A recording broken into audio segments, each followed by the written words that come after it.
सोचिए एक देश जहां महिलाएं आधी पॉपुलेशन है, एक देश जहां हर घर की शक्ति एक माँ, बहन, बेटी, पत्नी को माना जाता है।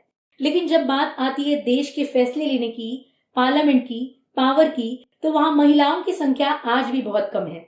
इस गैप को कम करने के लिए एक आइडिया आया था, वो था विमेन रिजर्वेशन बिल।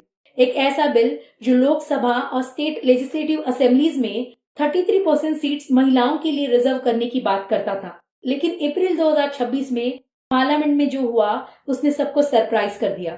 उस बात ने उस सपने को फिलहाल के लिए रोक दिया। Hey everyone, my name is Rashmi and welcome back to my channel CAC spark.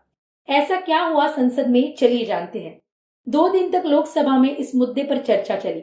सरकार की तरफ से honourable prime minister Narendra Modi ji और अमित शाह जी ने एमपी से अपील की। उनका कहना था देश की आधी पॉपुलेशन को डिसीजन मेकिंग में उनका हक मिलना चाहिए। Honourable prime minister Narendra Modi ji ने कहा ये बिल पॉलिटिक्स से ऊपर उठकर नेशनल इंटरेस्ट में देखा जाना चाहिए। उन्होंने ये भी अश्योरेंस दिया कि अगर लोकसभा की सीट्स बढ़ती है तो साउथ इंडिया के स्टेट्स के साथ कोई अन्याय नहीं होगा। पर सवाल ये उठता है, आखिर बिल में ऐसा क्या था? चलिए जानते हैं। जो बिल पार्लियामेंट में इंट्रोड्यूस किया गया वो था कॉन्स्टिट्यूशन 131 अमेंडमेंट बिल 2026। इसका एम था, फर्स्ट, लोकसभा और विधानसभा में 33% रिजर्वेशन महिलाओं को देना, सेकेंड, 2029 के इलेक्शन से पहले रिजर्वेशन इंप्लीमेंट करना, और थर्ड, लोकसभा की सीट्स को 543 से बढ़ाकर 800 से ज्यादा तक ले जाना, ताकि रिजर्वेशन स्मूथली इंप्लीमेंट हो सके।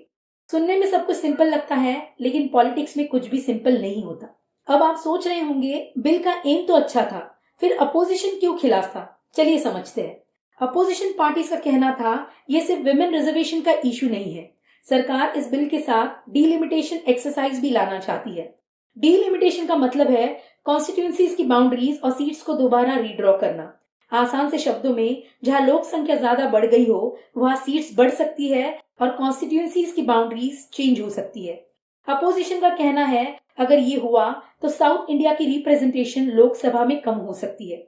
Leader of opposition Rahul Gandhi ji ने तो ये तक कह दिया कि महिलाओं के नाम पर कॉन्स्टिट्यूशन को तोड़ने की कोशिश की जा रही है, और इसी वजह से अपोजिशन एक साथ खड़ा हो गया। फिर आया वो मोमेंट जिसका इंतजार सबको था, वो थी वोटिंग। लोकसभा में उस वक्त 528 एमपीज प्रेजेंट थे। अब कॉन्स्टिट्यूशन अमेंडमेंट बिल पास करने के लिए 2/3 majority of present and voting चाहिए होती है, मतलब कम से कम 352 वोट्स। लेकिन जब रिजल्ट आया तो नंबर्स कुछ और ही कहानी बता रहे थे। 298 एमपीज ने बिल के फेवर में वोट दिया और 230 एमपीज ने अपोज किया, यानी बिल 54 वोट से पीछे रह गया। और इसी के साथ विमेन रिजर्वेशन बिल लोकसभा में डिफीट हो गया। इस डिफीट की एक और वजह से भी बहुत चर्चा हो रही है, वो ये है कि 2014 से लेकर अब तक ये पहली बार है जब प्रेजेंट गवर्नमेंट का कोई कॉन्स्टिट्यूशनल अमेंडमेंट बिल लोकसभा में फेल हुआ है। इसीलिए ये सिर्फ एक लेजिस्लेटिव डिफीट नहीं, बल्कि भारत की पॉलिटिक्स का एक हिस्टोरिक मूवमेंट बन गया है। सरकार का कहना है अपोजिशन ने महिलाओं को उनका हक देने से रोका, और अपोजिशन का कहना है सरकार विमेन रिजर्वेशन के नाम पर पॉलिटिकल स्ट्रैटेजी चला रही है। मतलब एक बिल जो महिलाओं के एम्पावरमेंट के लिए लाया गया था वो भारत की सबसे बड़ी पॉलिटिकल बैटल का सेंटर बन गया। पर जब मेरी जैसी महिलाएं उस पार्लियामेंट के सेशन को देख रही थी, वो बेटी, माँ, बहन, पत्नी, हर किसी के दिल में आज एक आवाज गूंज रही है।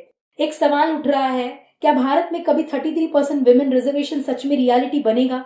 क्या कभी ऐसा दिन आएगा जब संसद और विधानसभा में महिलाओं की आवाज उतनी ही मजबूत होगी जितनी देश की आधी पॉपुलेशन की होनी चाहिए? या फिर ये मुद्दा उन्हीं वादों की लिस्ट में चला जाएगा जो हर इलेक्शन में सुनने मिलते हैं और धीरे धीरे भुला दिए जाते हैं?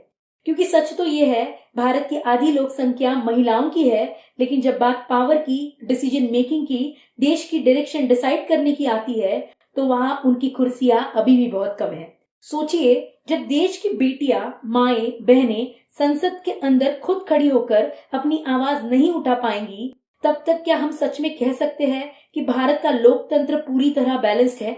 इसीलिए ये सिर्फ एक बिल की कहानी नहीं, ये कहानी है मेरे जैसे उन करोड़ों भारत की महिलाओं की जो घर भी संभालती है, सपने भी देखती है और देश के फ्यूचर का हिस्सा भी बनना चाहती है। यहाँ मैं मेरे चैनल के माध्यम से माननीय श्रीमती सुषमा स्वराज जी की वो बात जो उन्होंने उसी पार्लियामेंट में कही थी जहाँ ये बिल आज डिफीट हुआ है, उसे याद दिलाना चाहती हूँ। उन्होंने कहा था, जब तक पॉलिटिकल पार्टिसिपेशन में महिलाओं की भागीदारी नहीं बढ़ेगी, तब तक उनके मसलों का समाधान नहीं हो सकेगा। ये थी इंफॉर्मेशन भारत की बेटियों के पॉलिटिकल फ्यूचर की। ये कहानी अभी खत्म नहीं हुई, शायद ये तो बस शुरुआत है। ये इंफॉर्मेशन आपको कैसे लगी, मुझे कमेंट करके जरूर बताइएगा। और ऐसे ही नए नए वीडियोस के लिए मेरे चैनल को लाइक, शेयर एंड सब्सक्राइब जरूर करिएगा। मिलते हैं एक ऐसे ही नए और इंटरेस्टिंग टॉपिक के साथ। Till then, good bye, take care and Jai Hind.